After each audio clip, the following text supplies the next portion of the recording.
Listens Live. We're changing topics just for a little bit for right now. One of the things that I've often said is that no parent should outlive their child. It just is not fair. It is a terrible thing to have to go through, and a terrible thing to go through if you feel alone. And that's why an organization called Parents Left Behind was founded here in Louisville. And we're going to introduce you to Trish and Carol, right? Is that Nicole. Right? Nicole. Trish and Nicole.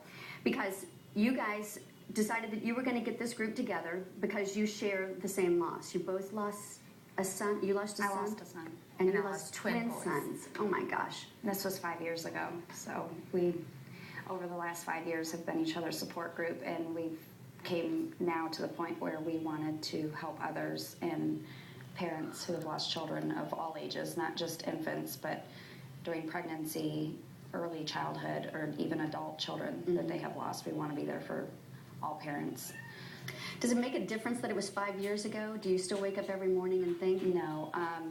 The biggest thing is the pain is still the same. It still feels the same. It still is strong, but it's less often, which I try to tell a lot of parents who are new to the group that have just lost a child, that I try to reassure them it does get less often. It's still strong, but you tend not to think about it as much, but there's still triggers that trigger memories or the thought of your child. But birthdays and things holidays. like that, or holidays, or that's a major downer. Holidays you wouldn't even think matter. Like even Valentine's Day is rough without Oh, sure. that you wouldn't even think would be hard. It is hard every year. Yeah. So you guys met. The way that you met is really sort of interesting as well. You want to talk about that just for a little bit? I lost my son. He was born still in January of 06.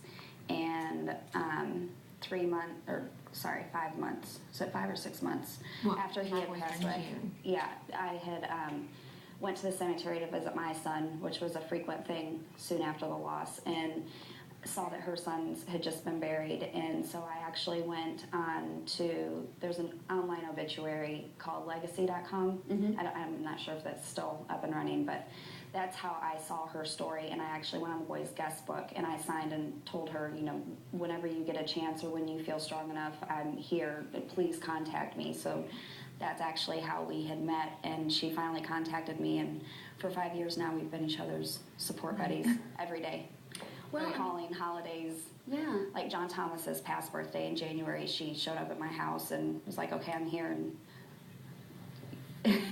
uninvited, I'm not going home, I'm going to sit here with you. And that's how we've gotten through the last 5 years. And that's what you need when you're right. You need somebody there for you when you're falling, because there's so many times that you wake up and you just can't function anymore. You don't want to get out of bed because and we both have more children, and there's still days that even though I have my daughter now, I still wake up and I'm just a mess and I just cry all day, and it's difficult. Oh my gosh, I can only imagine. I mean, fortunately my children have made it to young adult stage, but I can't even imagine. Well, and the big thing, nobody ever wants to talk about your kid because they're afraid that it's going to hurt your feelings to bring them up or whatever. Yeah, they're and really afraid to bring them up. That's what you want. You want people to not forget about your child, to their legacy to live on.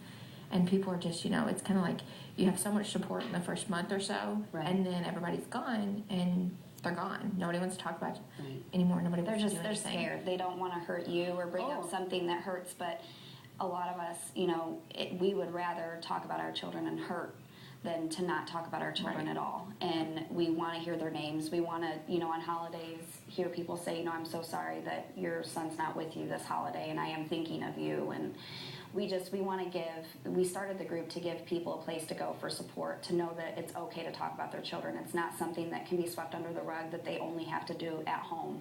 And the second reason being for people who are associated with people who have lost children, so that they have a place to go, so that they know what maybe they can say, or give them a place so that they're not so uncomfortable talking about that person's child. Okay, so you guys have set up a website, parentsleftbehind.com, and so if you're interested, you can go to the website, and you can, and there's also a telephone number that's on the screen right now, 599-1582. You can call if you want to talk to somebody, if you've gone through this same loss, if you have a family member and you'd like to maybe make a donation to help other people you guys would gladly accept those because Yes. you've actually set up Parents Left Behind as a 501c3.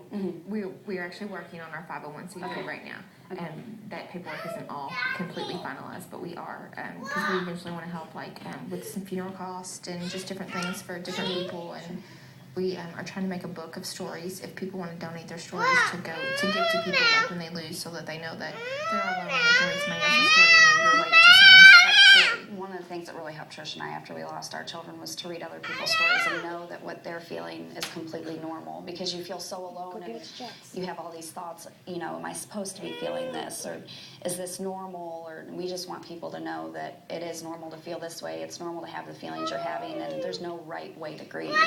You just have to do it in your own way, in your own time, and you can't let people make you feel like you should be over it, or that it should be less thought of.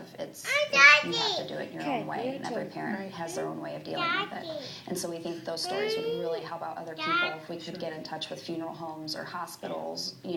Like in our case, we lost our sons in the hospital, and so we just really want to reach out to people and let them read our stories. And we're just not starting, so we're kind of small, and we're just trying to grow and get the word out. We want to let people know they can contact us anytime. It doesn't matter if it's 3 o'clock in the morning and they're having a bad night and they need somebody to talk to.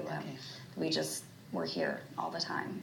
Well, it's wonderful of you guys to do that. It's got to make you stronger, I'm sure. All right, that's Parents Left Behind, and if you want more information, you can go to their website, parentsleftbehind.com. We're going to take a real quick break. Stay with us. We'll be right back.